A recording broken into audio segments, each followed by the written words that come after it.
शुद्ध भूल जाए महाराज, तो महाराज भाग्यवान पी तारात्रि शरद पुल्लिका विचुरंतो मनसि चक्रे योग माया मुपश्रिता। कहा महाराज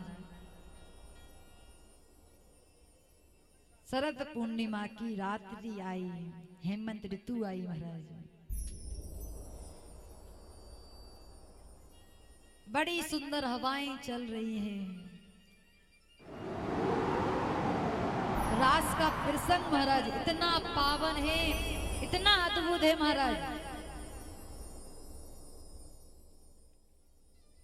कि आनंद की घड़ी है महाराज। लेकिन रास में कौन प्रवेश हो सकता है महाराज? श्री हरिदास जी महाराज जी ने बताया महाराज, प्रीतम सुमेरी भागवत भक्त भागवत बनी, द्वितीय आराध्य भक्ति व्यास नवभाति बकानी, तृतीया करे गुरु समुझी, दक्ष सर्वे गिरसीलो, चौथे होए विरक्त बसे बन राजे वसीलो, पंच भूले देहि सुध तब छठी भावे न रास की, और साते पावे रीति सरस श्री स्वामी हरिदास की। रास का मतलब क्या है महाराज? अपने आप को ही आनंद आने लग जाए महाराज, रास वो है महाराज। और कहा महाराज रास में तो वही प्रवेश हो सकता है जो अपने आप की सुध भूल जाए महाराज। और जब अपने आप की सुध भूल जाना महाराज, फिर तो अपने आप ही आनंद आने लग जाता है। आज भगवान ने बंसी बजाई। कहा जाता है महाराज गोपी का मतलब क्या है? गोपी का मतलब महाराज हमारी इंद्रियां,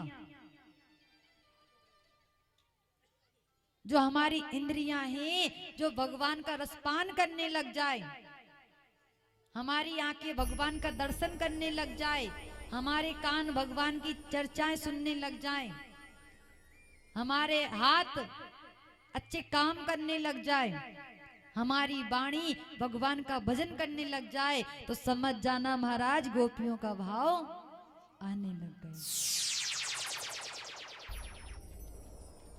जोर से बोलना पड़ेगा, थोड़ी और जोर से बोलना चाहिए, जोर से बोलना पड़ेगा। तो महाराज कहा जाता है जब भगवान ने बांसुरी बजाई ना महाराज, 84 कोस तक जितनी भी गोपियां थी महाराज सभी को सुनाई दी महाराज। जैसी कान में बांसुरी की आवाज आई तो ये समझो महाराज सब अपनी सुध बुध भूल गई महाराज। जितनी भी गोपियां थी सब सोचने लग गई कि कृष्ण हमें पुकार रहा है महाराज। वो होती है गोपियां महाराज।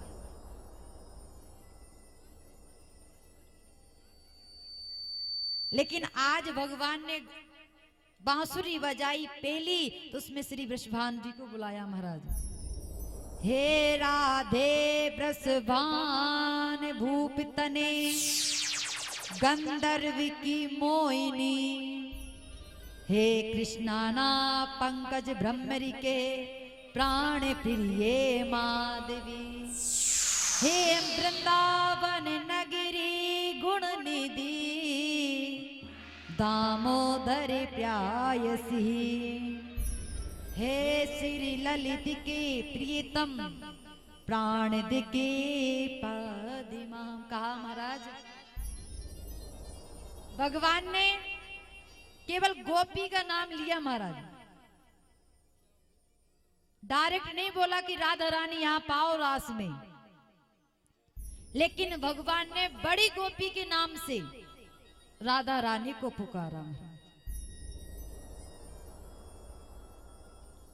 इसके बाद दूसरी बांसुरी बजाई, और बांसुरी जैसी बजाई तो महाराज उसमें गोपियों को बुलाया, चित्रा, विशाखा, चंद्रवली, ललिता, दुर्गा, भद्र, कई गोपियों के नाम लिए महाराज। लेकिन उस समय का भाव कैसा है महाराज, गोपियां काम जरूर कर रही थी महाराज, लेकिन कृष्ण से मिलने की जो तड़प जागी, जो लगन लागी, शुद्ध बुद्ध सब भूल गई महाराज, क्या कर रही क्या नहीं कर रही महाराज। दारे में दूध अगारे में चावल, सागे पकारत गोबर डारो। कहा महाराज दूध में चावल डाल दिए और आटे की जगह गोबर को गूंदने लग गई महाराज, ऐसी शुद्ध बुद्ध भूल गई महाराज। फिर खीरे में नोने मिलाए गई और पानी मांगती पात्र दे मारो, हाथ धुलावत फोरो घड़ा, अरे रुकवी की सुनी जैसे खायु खारो। कहा महाराज सुध ऐसी भूली कि पता ही नहीं चला क्या कर रही क्या नहीं कर रही महाराज।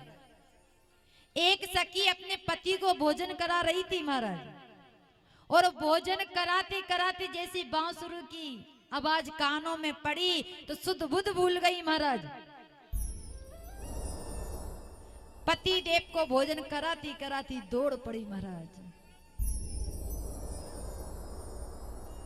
एक गोपी आंखों में काजल लगा रही थी, लेकिन जैसी बांसुरी की आवाज सुनी तो महाराज काजल भी भूल गई, एक काजल लगे लगाई चली गई महाराज। एक गोपी अपने बच्चे को स्तनपान करा रही थी महाराज, ऐसी शुद्ध भूली कि बेटे को छोड़कर दौड़ पड़ी महाराज। और महाराज एक गोपी तो मटके में पानी ले जा रही थी महाराज, लेकिन शुद्ध बुद्ध ऐसी भूली कि मटका को फोड़कर दौड़ पड़ी महाराज। ऐसी ऐसी गोपियां थी महाराज,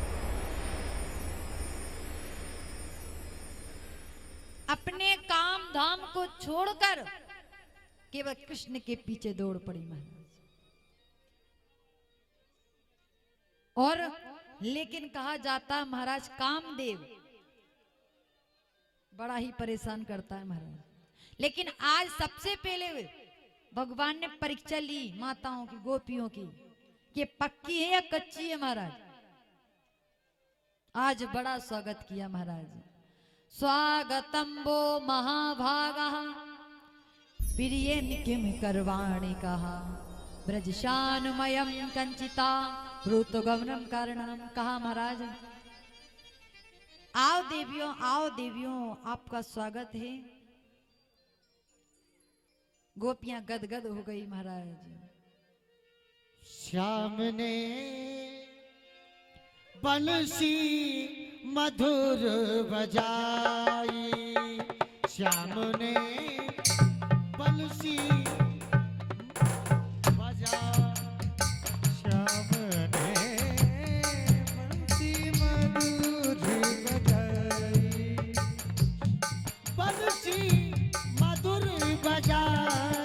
श्याम ने बंसी मधुर बजाई, श्याम ने बंसी मधुर बजाई। तो महाराज आज बड़ा स्वागत किया, गोपियां गदगद हो गई, कृष्ण ने हमारा स्वागत किया महाराज। लेकिन उसी समय भगवान ने दूसरा प्रश्न फेर दिया, कहा कि तुम इतनी रात को यहाँ क्या लेने आई हो, किसने बुलाया, क्यों आई हो। तो गोपियां मन में सोचने लग गई कि पहले तो हमें बुला लिया और अब पूछ रहे कि क्यों आई हो, किसने बुलाया। कहने लग गए कि घोर रात्रि को पतिव्रता स्त्री को घर से बाहर नहीं निकलना चाहिए महाराज। जो पतिव्रता स्त्री है कि आधी रात को घर से बाहर नहीं निकलना चाहिए, लेकिन आप तो आधी रात को ही आ गई हो। एक गोपी थी महाराज, वो अपने अंगूठे से जमीन को खोदने लग गई। जैसी खोदने लग गई तो भगवान ने कहा, गोपी ये क्या कर रही हो? कहा महाराज अब क्या करें, कम से कम ऐसा खोदूं कुआं बन जाए और उसमें मर जाऊं महाराज मैं तो, क्योंकि पहले बुला लिया और बुलाया तब मना कर रहे हो, क्यों आई हो? किसने बुलाया महाराज? लेकिन महाराज भगवान कहते हैं एक पतिव्रता स्त्री थी, गोपियां घर के आंगन में बैठी चावल नुका रही थी महाराज, और उसका नन्हा बालक जो घुटमन घुटमन चलता था महाराज। पतिव्रता स्त्री का धर्म क्या है महाराज? लेकिन एक दिन उनके पति के सिर में बड़ी तेजी से दर्द हुआ और घर जैसे ही आए ना तो अपनी पत्नी के गोद में सर रखकर सो गए महाराज। और नन्हा सा बालक था महाराज जो घुटमन घुटमन घुटमन चलकर अग्नि कुंड के पास पहुंच गया। धधकती हुई आग जल रही थी महाराज। अब गोपी तुम बताओ कि बेटे को बचाना चाहिए या पति को उठाना चाहिए? तो कहने लग गई महाराज यदि देखा जाए तो बेटे को बचाना चाहिए, लेकिन भगवान कहते नहीं गोपी, आज उसने अपने पतिव्रता धर्म का पालन किया महाराज। बेटी बेटी केवल रो रही है महाराज कि उठ नहीं सकती, क्यों? पति देवता सो रहे। यदि पतिव्रता धर्म नष्ट हो गया, पुत्र क्या है महाराज, आज नहीं कल वापिस आ जाएगा, लेकिन पतिव्रता धर्म फिर नहीं आएगा महाराज। एक बार चला गया तो चला गया महाराज। लेकिन अब वही गोपी अग्निदेव से प्रार्थना करने लग गई कि हे अग्नि